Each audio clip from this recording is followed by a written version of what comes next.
Berikut ini cara mengaktifkan opsi pengembang di HP Oppo Reno 13F. Langkah pertama, silakan kalian buka pengaturan di HP kalian. Setelah itu, silakan kalian gulir ke bawah.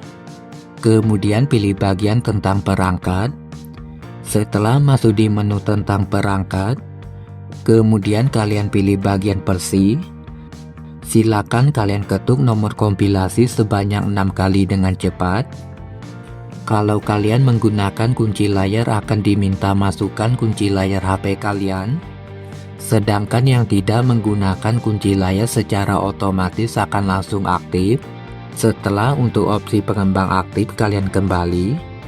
Kemudian kalian pilih bagian sistem dan pembaruan. Selanjutnya kalian gulir ke bawah. Dan untuk opsi developer sudah tampil dan siap kalian gunakan sesuai dengan kebutuhan kalian.